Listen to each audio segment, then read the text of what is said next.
اگه شما هم دوست دارین با تک تک وسایل نقاشی من و تمام وسایلی که توی گالریم دارم آشنا بشین، این ویدیو رو حتما دنبال کنین، چون که گالری من خیلی نامرتب شده و همه جا به هم ریخته و حالا یک فرصتی گیر آوردم. کریسمس هستش، امروز روز اول کریسمس هستش، کریسمس به همگی مبارک باشه و الان تعطیلات کریسمسیمون تعطیلات در واقع وایناختن شروع شده و یک فرصتی برای من به وجود اومده که بتونم وقت بذارم برای خودم، برای اینجا همه چی رو سر جاش بذارم. و خب تو این لابلایی که میخوام همه چی رو سر جاش بذارم، چون همه وسایلم روی میز پخش شده، میام تک به تک برای شما توضیح میدم که هر کدوم مارک، در واقع با مارک وسایلم آشنا میشین و اینکه هر کدوم از وسایلم برای چه تکنیکیه، برای چه کاریه، همه رو بهتون از نزدیک نشون میدم. و امروز بهترین فرصت هستش که اگر کنجکاو هستین که بدونید توی گالری من چه خبره و چه چیزهایی رو دارم، این ویدیو رو دنبال کنید. بریم که شروع بکنیم. خب یه نمای کلی از به هم ریختگی اینجا در واقع ببینید که آروم آروم بریم درستش بکنیم و هر کدومو سر جاش بذاریم. خب بعضی از این ورکشاپ هایی که مثلا برگزار می‌کردم، باید خب وسایل خودم رو برای خودم ببرم، چون خب با وسایل خودم راحت ترم، هرچند که در اختیارم میذارن، ولی با وسایل خودم راحت ترم و میدونم چه رنگی دارم، چه جنسی رو دارم و با اینا راحت میتونم کارم رو در بیارم. بخاطر همین هر جا که برم وسایل اون تکنیک که میخوام کار بکنم با خودم برم. بخاطر همین پره. البته که میدونم همه رو حوصله‌تون سر میره بخواین ببینید. یک مقطعی از چیز رو، کارم رو در واقع میزنم روی قسمت تایمز لب و تندش میکنم که حوصله‌تون سر نره. ولی اول از هر چیزی بیام وسایلم از نزدیک بهتون نشون بدم که هر کدوم که میخوام بذارم سر جاش دیده باشینش. یه چیزی که براتون بگم شاید براتون جالب باشه، الان اینجا هوا منهای 7 درجه است و خیلی سرده. بیرون جرئت نداریم پامونو بذاریم و هر چقدر بپوشیم واقعا سرده، یعنی بیرون نمیتونیم وایسیم، بعد سریع بریم توی فضای دربسته. خب اینا یه سری مدادهای طراحیه که انواع و اقسام مدادهای طراحی، نمیدونم چرا رو میز پخش شده و ریخته. احتمالاً مثلا چه میدونم جام مدادیش یا لیوانش رو میخواستم یهو خالی کردم رو میز، اصلا خودم هم یادم نمیاد. و ایناست. من از مارک دیرونت استفاده میکنم برای در واقع طراحی. مداد طراحی هم اکثرا، یعنی اکثرا که نه، خیلی از این مارک دارم. مارک دیرونت خیلی مارک خوب و حرفه‌ای هستش اگه خواستین تهیه کنین. یکی اینو دارم که اصلا ازش استفاده هم نکردم. این از این مدل است که با آب هم، یعنی میتونیم چیز کنیم. نمیدونم مارکش چرا الان، خب آها درست شد.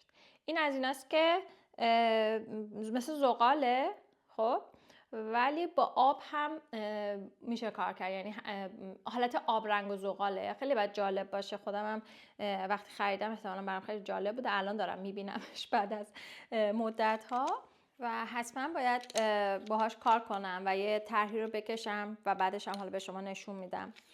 امروز بعید میدونم وقت بشه چون همش هول و بدو داریم. بچه ها این مدادی هستش که بذارین از نزدیک نشون میدم الان همشو. مداد کنته هستش، یعنی اینکه مارکش کنته است، فرانسوی هستش که برای پاستل ازش استفاده میکنم. برای پاستل گچی که میخوام کار کنم، من 3 تا مارک مداد پاستلی دارم، همش توی این لیوانه. یکیش کنته است. حالا اول اینو بگم، یه رنگ خیلی خاص و قشنگیه که برای اینکه وقتی بخوام مثلا تک رنگ کار بکنم، مثلا یا چهره مثلا تک رنگ کار بکنم، حتما از این مداد استفاده میکنم. اینا رو تک هم میفروشن و خیلی رنگ قشنگی داره و برای تکنیک از نزدیک کار کردن خیلی خوب. الان بریم بهتون نشون بدم که باهاش چه کاری از این لابلا این رو میبینین دیگه. این کاری هستش که با این مداد انجام شده. نمیدونم دیده میشه یا نه، بذارین بهتون همه جا در دیوار مارک این رو ببینین از نزدیک دیده میشه. آره این مارکشه، کنته مال فرانسه. مارک های بعدی که استفاده میکنم این که مداد ایناش رنگای مارک های دیگه، این که کنته است. دوباره از مارک درونت استفاده میکنم چون که توی پاستل وقتی میخوایم تکنیک پاستل کار بکنیم هم از خشابای پاستل استفاده میکنیم، بعضی جاها که ظریف کاری احتیاج داریم از مداد استفاده میکنیم، یا برای محو کردنش یا برای در واقع رنگ گذاری. یکی این مارکه، یکی پس کنته است و یکی دیگه استابیلو هستش. کوشی استابیلو. اینهاش. خب هر سه تا مارک جایگاه خودشو داره تو نقاشی و ازش استفاده میکنه، چون هر کدومشون یه سری رنگای خاص و تک دارن که مخصوص اون برنده. مثلا تو درون یه سری رنگا هست که تو اون یکی نیست و برعکس. و یه چیز دیگه که کنته داره این که خیلی زبر و سخته و بعضی جاها که اشباع شده حجم کاغذمون فقط این جواب میده، چون که همه چون میتراشه و خودشو میچسبونه به کاغذ. ولی اینا چون نرمن، این دوتا مارک دیگه چون نرم هستن این قابلیت رو ندارن. فقط برای اون زمانی که ما خیلی رنگ گذاشتیم با پاستل با خشابا از اینا استفاده می‌کنیم برای محو کردن یا یه سری رنگای نرمی رو بهش اضافه کردن. مثلا چشم اگه بخوایم موژه بذاریم، خب همه قسمت چشم رو کار کردیم، موژه ها آخر سره، میایم با این کنته که زبره موژه ها رو میذاریم چون میتراشه و جای خودش رو پیدا میکنه رو کاغذ. حالا بریم اون خشابه رو بهتون نشون بدم. مارک این رو نشونتون بدم. خب فکر کنم اولین باری که تمام زاویه های گالری رو میبینیم. مثلا این زاویه معمولا توی فیلمام نیستش و از این طرفی ویدیو نمیگیرم. اینا خشابای در واقع کارم هستش که البته من خیلی عاشق وسایل نقاشی ام. حالا جعبه اصلیشو بهتون نشون میدم. خیلی خوشگله، چوبیه، مثل سامسونته. حالا اکثرتون شاید دیده باشین ولی من خب ذوق دارم همیشه براش، یعنی هیچ وقت برام قدیمی نمیشه، هرچند که مثلا 15 سال دارمش ولی با این حال همیشه برام حس خوب داره، انگار خیلی نوعه. خب حالا بیایم اینا رو بهتون نشون بدم. اینهاش.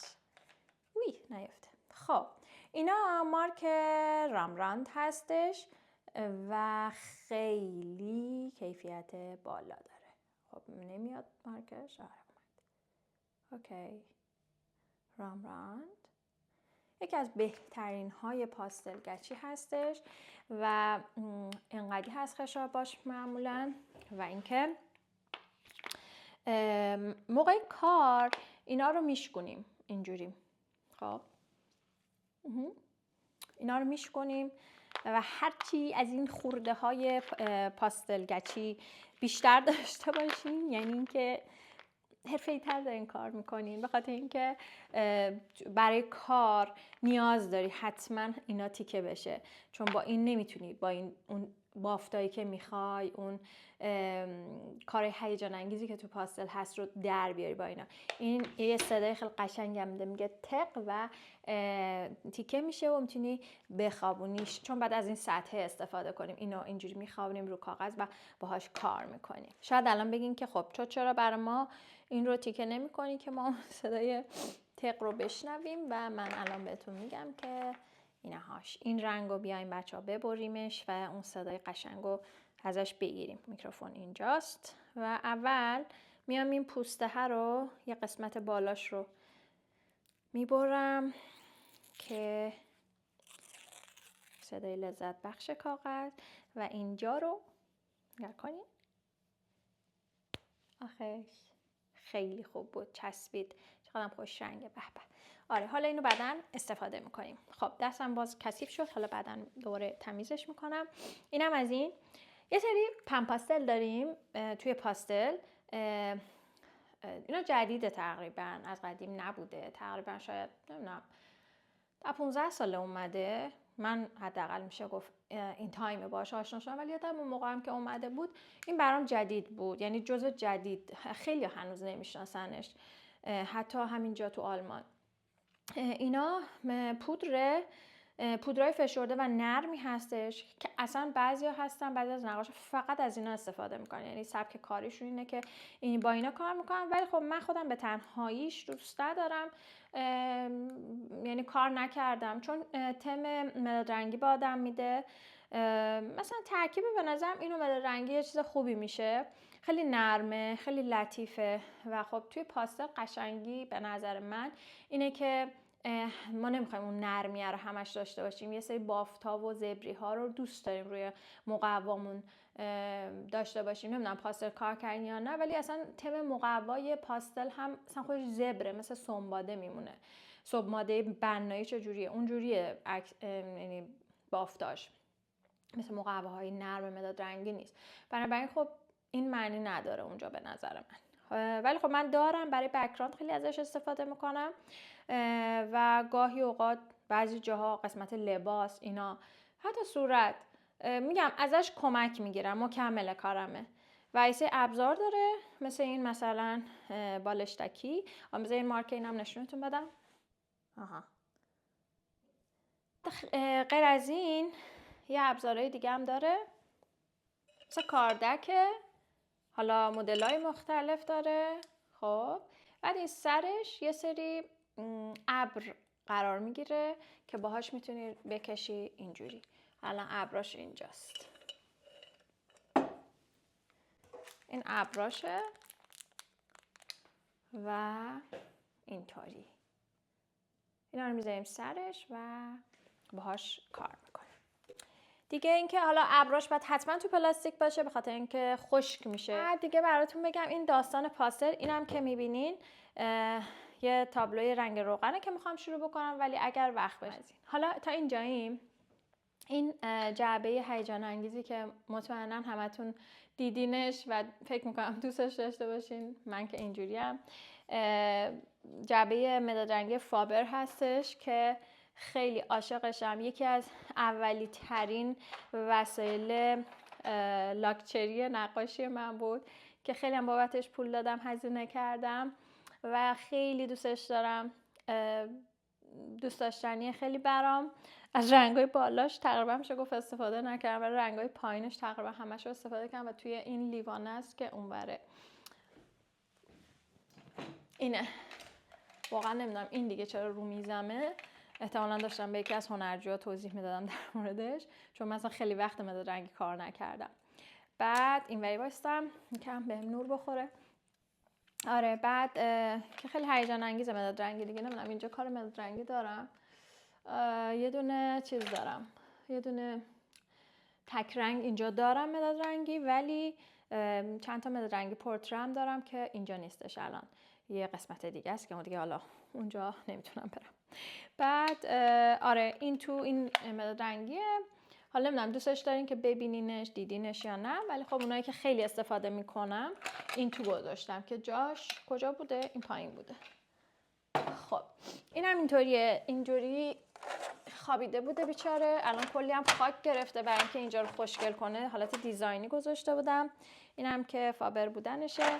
اینجا این میاد روی اینطوری، بعد یه حالت گاف صندوقی قفلش بسته میشه و دسته خوشگل که باهاش میتونی بری بیرون و بری جایی که میخوای نقاشی کنی یا رو میزت. ولی خیلی سنگین راستشو بخواین، فقط فانتزی بازیه برای قشنگ شدن گالری، ولی با خودت نمیتونی هم کنی. من ترجیح میدم این مدادایی که گذاشتم کوشش اونجا بریزمش توی جام مدادی و با خودم هم کنم این ور اون ور، چون که هم آدم میترسه این خراب شه، خط بیفته، خوشگله، چوبه و آسیب ببینه، و هم که واقعا سنگینه. واقعا سنگینه. آره سنگینه. یعنی برای مدت طولانی میخوای حملش کنی، این ور اون ورش کنی، از کت و کول میافتی. البته همه وسایل نقاشی مثل همون کیف رنگ روغنی که میبردیم با کلاس شرکت بکنیم، اونم خیلی سنگین بود ولی خب دیگه عشق به نقاشی و هنر برامون چیز دیگه اینا رو راحت میکنه. خب حالا اینو دوباره میذارم سر جاش. اوی. خب بعدن دوباره درست راستش میکنم وقتی رو دور تون میزنم اینا رو میام مرتب کنم. اول وسایل رو میخوام نشون. خب بچه‌ها برای اینکه خیلی خسته کننده نشه ویدیو براتون طولانی نشه سعی می‌کنم خیلی تون بگم نشون بدم و برم سراغ حالا ویدیو آخر که تندش کنم و مرتب کردم. خب ببین اینجا این که حالا می‌بینین اینجا دوربینه و الان می‌خوام بخوابونمش، این چیزی هستش که خب برای رومیز اینو برای رومیز استفاده می‌کنیم، برای رنگ روغن می‌خوام کار کنم، هر تکنیک دیگه برای اینکه حالا گردن درد نگیره و اینها خیلی چیز خوبیه که اینجوری باز میشه.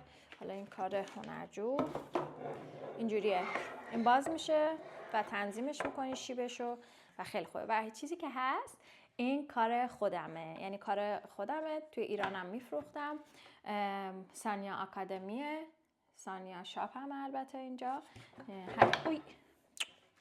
این هک شده، البته که ناگفته نماند که من کپی کردم از یک کاری که خیلی سال پیش اومدم آلمان، دیدم توی فروشگاهی و خیلی خوشم اومد، یه نمونه بردم و از روش کپی کردم و برای فروشگاهم گذاشتم، چون من سانیا شاپ هم داشتم توی ایران و خب الان خیلی سال فعالیت نداره.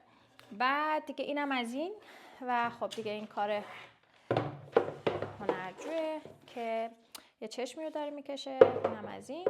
حالا بعدا اینا رو مرتب میکنم دیگه. اینجا چی بمونه؟ اینم که هدیه کادوی کریسمس هم بوده که یکی از هنرجو لطف داشته به من داده. دیگه میریم سراغ آبرنگام.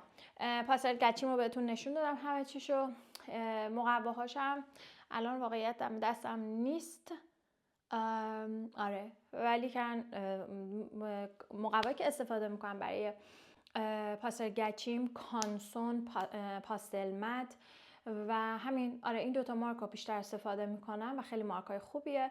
کانسون دو نوع داره، یکی گرم پایین هستش و یکی گرم بالا که 300 گرم بیشتر مزبور استفاده میکنم. گرم پایینش که 120 یا 180 گرم هستش، بافت نرمتری داره که من از این چیز استفاده میکنم، جابجا نکنم، از این چیز اسمشو بگین جسو استفاده میکنم برای روش گاهی اوقات که مقوامو زبرتر کنم. شما هم میتونید این کارو بکنید چون ارزونتره، خیلی ارزونتره اون مقواهای گرم پایین از مقواهای کانسون که خودش بافته رو داره، زبریه رو داره، آماده است برای اون تکسچرایی که میخوایم توش در بیاریم. خب با این که مارکش خیلی خوبه، استادم بهم معرفیش کرده، از این استفاده میکنم و اون قابلیت زبر بودن رو به من میده. خب اینم از این. خب اینم پایه هایی هستش که برای همین ویدیو ضبط کردنه که میذارم استفاده میکنم که خیلی حرفه‌ایه، قشنگ میتونه بالا فیکس بشه، دوربینمو بهش وصل کردم و از این پایین بگیرم. خب حالا پایه های کمکی هم دارم یه وقتی، حالا هم برای بیرون هم برای اینکه بخوام بهش نور وصل بکنم یا از زاویه های دیگه بگیرم، اینو دارم. و اینی که دارم باش الان فیلم میگیرم و دارم یه سری این پایه های کوتاهو که خیلی هم حرفه‌ای و باحاله، اینا رو هم استفاده میکنم برای اینکه وقت بخوام برای تو اینستاگرام فیلم تهیه کنم از نزدیک ویدیو میگیرم. بعد دیگه براتون بگم 2 تا نور دارم توی اینجا برای تهیه ویدیو هم که الان ممکن نورش اذیتتون کنه، ولی خواستم بهتون نشون بدم که از چه چیزهایی استفاده میکنم دیگه. حالا اگه براتون جذابه که بدونین این چه مارکیه و اینها، برام کامنت بذارین، حتما براتون اطلاعاتشو میفرستم. ولی خب چون مربوط به ویدیومون نیستش و وسایل نقاشی جز وسایل نقاشی نیست، حالا فکر میکنم اولویت نداره. خب یه سری تکسچر که گفتم رو مقواهای معمولی کانسون میزنیم تا زبر بشه، اینجا الان من آماده کردم برای اینکه بخوام یه کاری رو روش انجام بدم. گفتم آماده بشه چون باید خوش بشه، خیس میشه مقوا و باید چسب کاری بشه حتما که صاف بمونه.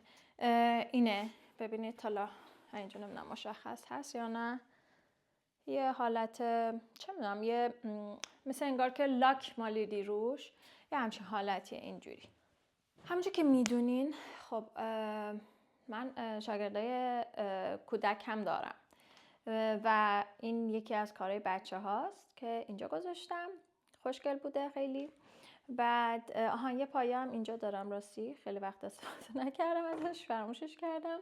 یه سری حجمه برای پرسپکتیو، آموزش پرسپکتیو ازش استفاده میکنم. یه سری حجمای که با گچ و این حرفاست مثلا برای تمرین آناتومی بدن، دست، پا، اینها، و یه مجسمه ای هم که حالا میبینین برای صورت، تمرین صورت، برای مدل زنده در واقع بچه‌ها بعد اینکه تمرینای دست و پا و چه می‌دونم این چیزا رو از رو کاغذ کشیدن، تمرینش کردن، قواعدش رو دونستن، حالا اینو میذارم جلوشون و میگم حالا از روی اینم بکشن که با مدل‌های زنده و طبیعی هم آشنا بشن و بعد دیگه میریم سراغ آدم واقعی و اینا که مدل میشن و اونو میکشیم. یه سری ماژیک بچه‌ها دارم، ماژیک‌های خیلی خیلی خفن پوسکا که احتمال داره که باهاش آشنا باشین. الان دیگه فکر میکنم تقریبا همه آشنا شدن باهاش، پوسکا. و خب یه سری ویدیوهای داشتم که با اینها برای بچه‌ها آموزش داشتم که خیلی خیلی بی‌نظیره. کسایی که کار با ماژیک رو دوست دارن حتما بهشون پیشنهاد میدم که از ماژیک‌های پوسکا استفاده کنن و امتحانش کنن، بی‌نظیره. خب بهتون گفته بودم که این پاستل گچیه خشابا یه جای خیلی خوشگل داره مثل نقاشی، مثل مداد رنگیا. اینم جعبه اونه که باز اینا چیزای مورد علاقه و چیزای خیلی هیجان انگیز و فانتزیای منه. خیلی سنگینه. همچین چیزیه. محوکن دارم، توی هم سیاه قلم ازش استفاده میکنیم و هم توی پاستل. توی پاستل هم خیلی از این استفاده میکنیم. محوکن در واقع کاغذهای فشرده است. کاغذ فشرده است که به صورت مداد در آوردن که با پودر از پودرها استفاده میکنیم و روی مقوامون میمونه. بریم سراغ جعبه آبرنگ رو بهتون نشون بدم. قبلش توضیح بدم که احتمالاً تو فیلم پیداست. اینجا یه وزنه‌ای باید آویزون کنیم برای اینکه این چی میگن؟ شکم نندازه؟ نمیدونم. چیز نشه، دولا نشه دوربین چون سنگینه به سمت پایین. آره این دلیلش اینه. این کیسه ای هستش که توش یه بطری آب گذاشتم که سنگین باشه و این نیفته پایین. خب و اما من رنگ آبرنگم میشن هست که اینجوریه. جزو چیز دیگه، جزو گرونترین ها و بهترین ها هستش. حالا نمیگم چه چیزهای دیگه هم وجود داره. قرار شد امروز در مورد وسایل خودم صحبت کنم که این مدلی تیوبی مایع هستش توش مثل خمیر دندون و اینا رو میریزم توی پالتم و ازش استفاده میکنم.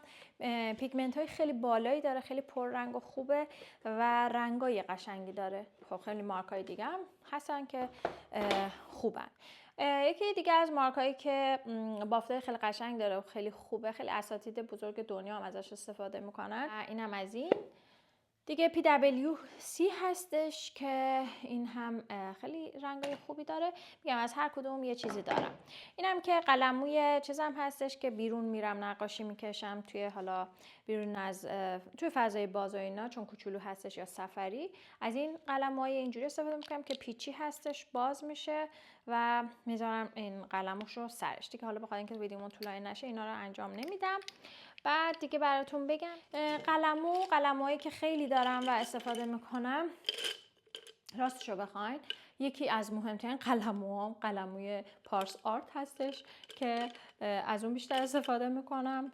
قلموهای شمشیریش خیلی هم خوبه، همیشه هم از ایران میارم و استفاده میکنم. و دیگه قلموهای دیگر که حالا مارکای خوبی هستن بهتون بخوام نشون بدم الان میام جلو. یه مارکه که اینا همه چون دست سازن، موی طبیعی هم یکم میکنن، خیلی گرون تره. خب اینم که داوینچیه. این موی بزه، اینم که قلموی شاخ زنیه قد بلندی. رنگ دارم که یکیش همین اینه که اون رنگای میشن هم تقریبا توش گذاشتم. همین بیرون بیشتر ازش استفاده میکنم تو ویدیوها. دنیل اشمیتمه، همین ستاره دارم. کاغذها و مقواهای آبرنگم خیلی چیزای مختلف استفاده میکنم. چیزایی که خیلی استفاده میکنم هانیموله، آرچ و باهنگ هستش که اینا جزو فیوریت های من هستش. خیلی باهاشون راحتم، باهاشون میدونم باید چیکار بکنم. حالا بعضیاش بافت سخت دارم، بافت نرم دارم، متوسط دارن اینا، ولی کن اینا تقریبا میشه گفتش که مارکایی هستش که من خیلی استفاده میکنم. وسایل رنگ روغن میمونه و که اونا رو الان بهتون نشون میدم چه چیزهای رنگ روغن استفاده میکنم. رنگ روغنم هم مارک وینزور یا اینهاش وینزور استفاده میکنم یا اینکه رامراند استفاده میکنم. بعضی اوقات خب بوزنرم دارم توش و یکم مارکای متفرقه. قلم‌های رنگ روغنم که فکر کنم تقریبا شماها دیگه خیلی تفاوت خاصی نداره، مارکای خوب و بد داریم، ولی چیزی که هست قلم‌های زبون گربه خیلی استفاده میکنم توی رنگ روغن و همین. بعضی از قلم‌ها زبر برای زیر کار، نرما برای رو کار. پالتمه، پالت رنگ روغن. یه یه مداد چیز دارم، زغالی دارم که خیلی هیجان انگیزه به نظرم. خب و سرش هم اینجوریه، یه نخ داره، هر وقت نوکش کم میشه اینو میچرخونی مثل مداد تراش، هی میره پایین تر و میتونی از پایین تر شده. و خیلی خوبه که دستت سیاه نمیشه، خودش روکش داره. و الان میرم که شروع کنم مرتب کردن اینجا.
امیدوارم از ویدیوی امروز خوشتون اومده باشه. من که خیلی حس خوبی دارم، مطمئنا همه شما هم همینطور هستین. وقتی یک جایی رو وقت میذارین با عشق، مخصوصا جایی که خیلی دوستش دارین رو مرتب میکنین و به یه آرامش خاصی میرسه، هم ذهنتون هم جسمتون، و میتونین بشینین و حالا ازش لذت ببرین و توش اون کاری که دوست دارین رو انجام بدین، همه حالتون خوب میشه. و من هم الان همون حس رو دارم و الان فکر می‌کنم موقعیت این هستش که بشینم بر خودم کم خلوت کنم، یکم کلندرم رو نگاه کنم، برنامه ها رو بچینم و پلنایی که برای نقاشیم حالا یا برنامه های دیگه تو زندگیم دارم رو مرتب و منظم کنم و خودم رو آماده کنم برای سال جدیدی که در راه هستش.